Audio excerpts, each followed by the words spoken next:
Welcome in our channel education hub for all.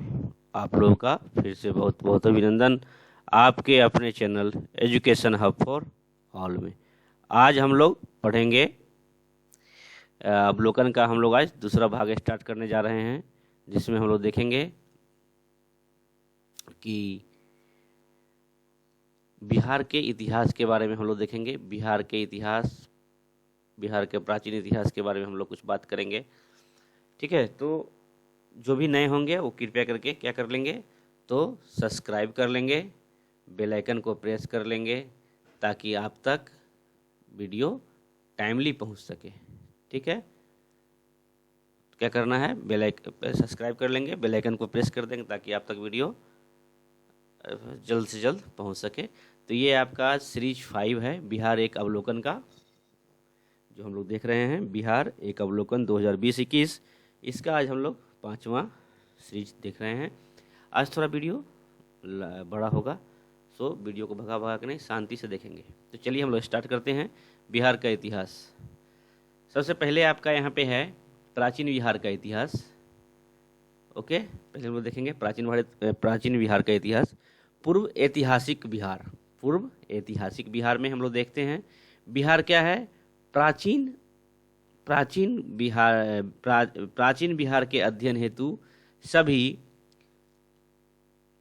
प्रकार के ऐतिहासिक स्रोत उपलब्ध हैं, जिसमें सबसे क्या क्या है, जिसमें क्या क्या है, पुरातात्विक साक्ष्य जो होते हैं उसके द्वारा भी अध्ययन करते हैं, साहित्यिक साक्ष्य होते हैं उसके द्वारा भी, और संस्मरण व यात्रा वृत्तांत या विवरण प्रमुख हैं। हालांकि बिहार में पुरातात्विक उत्खनन बड़े पैमाने पर नहीं पाया है, लेकिन कुछ पुरातात्विक स्थलों की खुदाई के उपरांत प्रचुर मात्रा में पुरातात्विक अवशेष मिले हैं। बहुत ज़्यादा नहीं मिले हैं, तो जो भी उसकी खुदाई हुई है, उत्खनन हुई है, उसमें बहुत सारे अवशेष मिले हैं जो पुरातात्विक हैं। बिहार के दक्षिणी भाग में पूरा पाषाण काल के औजार मिले हैं। किस भाग में, तो बिहार के दक्षिणी भाग में पूरा पाषाण काल के औजार मिले हैं, जिनमें क्या मिला है, तो पत्थर की कुल्हाड़ियों के फल, इसको क्या हाल बोलते हैं, चाकू और खुरपी के रूप में प्रयोग किए जाने वाले पत्थर के टुकड़े मिले हैं। ऐसे अवशेष मुंगेर, पटना, नालंदा और गया जिला में उत्खनन से प्राप्त हुए हैं, जो अनुमानतः लाख ईसा पूर्व काल के हैं। मुंगेर के भीम बांध से आरंभिक पूरा पाषाणकालीन औजार प्राप्त हुए हैं। तो आप ये भी याद रखिएगा, भीम बांध कहाँ है, तो मुंगेर में है, और वहाँ से क्या मिला है, तो आरंभिक पूरा पाषाणकालीन औजार प्राप्त हुए हैं। पटना विश्वविद्यालय के पुरातात्विक विशेषज्ञ ने गया के जेठियन से भी मुंगेर के भीमबाद, गया के जठियन से पूरा पाषाणकालीन हस्त, कुल्हाड़ी, चाकू इत्यादि प्राप्त किए हैं।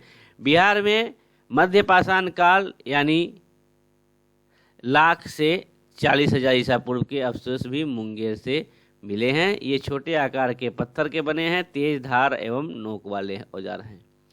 नव पाषाण काल सामान्यतः 2500 से 1500 ईसा पूर्व माना गया है। के अवशेष कहाँ से प्राप्त हुए हैं, तो बिहार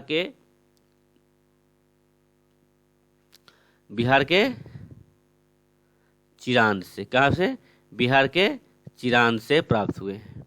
ओके, चिरांद मीन्स सारण जिला, और चेचर कहाँ है, तो वैशाली जिला से प्राप्त हुए हैं। इनमें पत्थर के अत्यंत सूक्ष्म औजारों के साथ साथ हड्डी के उपकरण प्रचुर मात्रा में मिले हैं। तो याद रखिएगा, चिरांद और चेचर से हड्डी के उपकरण मिले हैं।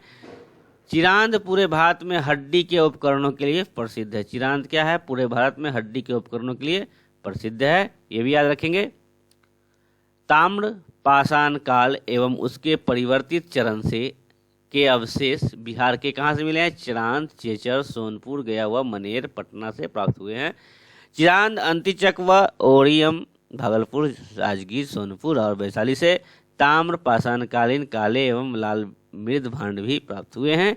यहाँ से मिले प्रमाण कार्बन डेटिंग के अनुसार 1000 ईसा पूर्व से 900 ईसा पूर्व तक के प्रतीक होते हैं।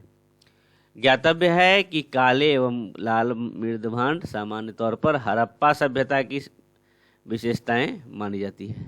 बक्सर एवं चिरांद से पूर्व उत्तरी काले चमकीले मृदभांड के प्रमाण मिले हैं। आर्यों के आने से पूर्व बिहार के क्षेत्र में सभ्यता संस्कृति का विकास था। इसका प्रमाण ब्राह्मण ग्रंथों से भी मिलता है। मतलब आर्य जो आए, आर्य के आने से पूर्व बिहार के क्षेत्र में सभ्यता संस्कृति का विकास था। आर्यों के पहले भी था, इसका कि प्रमाण ब्राह्मण ग्रंथों से मिलता है। ऋग्वेद में बिहार एवं क्षेत्र के लिए कीकट एवं वात्य शब्द का प्रयोग हुआ है। ऋग्वेद में कीकट क्षेत्र के अमित्र शासक प्रेमगंध की चर्चा हुई है, जबकि अथर्ववेद में अंग एवं मगध का उल्लेख मिलता है। अथर्ववेद में अंग एवं मगध का उल्लेख मिलता है। ऋग्वेद में कीकट एवं वात्य शब्द का प्रयोग हुआ है, उसका मिलता है। और प्रेमगंध की चर्चा भी हुई है, जिसका कि साक्ष्य आपको अथर्ववेद में अंग एवं मगध का भी उल्लेख मिलता है। यजुर्वेद में सबसे पहले विदेह राज का उल्लेख मिलता है। आयुर्वेद में सबसे पहले विदेह राज का क्या मिलता है? उल्लेख मिलता है। आगे हम लोग देखते हैं। वाल्मीकि रामायण में मलद और करुणा शब्द का प्रयोग संभवतः बक्सर क्षेत्र के लिए हुआ था। याद रखिएगा, मलद एवं करुणा शब्द का जो प्रयोग हुआ था संभवतः बक्सर क्षेत्र के लिए हुआ है। माना जाता है कि यहीं तारिका यानी राक्षसी का वध भगवान राम के द्वारा हुआ था। वायु पुराण के अनुसार गया में असुरों का राज था। याद रखिएगा, किसके अनुसार? तो वायु पुराण के अनुसार गया में असुरों का राज था। बिहार में आर्यों का आगमन। बिहार में जो आर्यों का आगमन है उत्तर वैदिक काल में है। किस काल में है? उत्तर वैदिक काल में। कब? तो 1000 ईसा पूर्व से 600 ईसा पूर्व में। आर्यों का प्रसार पूर्वी भारत में आरंभ हुआ, जिससे में लौह प्रौद्योगिकी की देन निर्णायक थी। भारत में 1000 से 800 ईसा पूर्व के मध्य में लोहे का उपयोग आरंभ हुआ और इसी समय आर्यों का बिहार में विस्तार भी हुआ। अनुमानतः अथर्ववेद की रचना के दौरान आर्यों ने बिहार के क्षेत्र में प्रवेश किया, लेकिन आर्यों के सांस्कृतिक वर्चस्व की शुरुआत ब्राह्मण ग्रंथों की रचना के समय शुरू हुई है और संभवतः ब्राह्मण एवं अरण्यक ग्रंथों की रचना इसी क्षेत्र में हुई है। लगभग 800 ईसा पूर्व में रचित सतपथ ब्राह्मण विदेह माधव और उसके पुरोहित गौतम राहुगण के सरस्वती नदी के तट से आगे बढ़ते हुए बिहार की सदा नीरा नंदनी दैट मीन्स गंडक नदी के तट पर पहुँचने का विवरण देता है। सतपथ ग्रंथ में विदेह के जनक का उल्लेख सम्राट के रूप में किया गया है। सतपथ ग्रंथ में विदेह के जनक का उल्लेख सम्राट के रूप में किया गया है। उपलब्ध प्रमाणों के अनुसार मगध क्षेत्र में प्रभाव जमाने के बाद अंग के क्षेत्र में आर्यों की संस्कृति का विस्तार हुआ है। वराह पुराण में चर्चा है कि कीकट एक अपवित्र प्रदेश है, जबकि गया पवित्र है। अन्य पुराणों वायु पदम श्रेणी में राजगृह का स्थान बताता है कि अच्छी है। आगे हम लोग देख ले, पहले इसको खत्म कर लेते हैं तो फिर हम लोग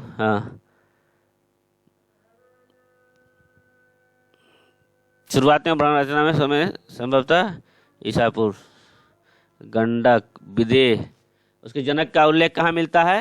तो प्रमाण के अनुसार मगध क्षेत्र में प्रभाव जमाने के बाद अंग के क्षेत्र में आर्यों की संस्कृति का विस्तार हुआ। वाराह पुराण में चर्चा है कि कीकट एक पवित्र प्रदेश है, जबकि गया पवित्र है।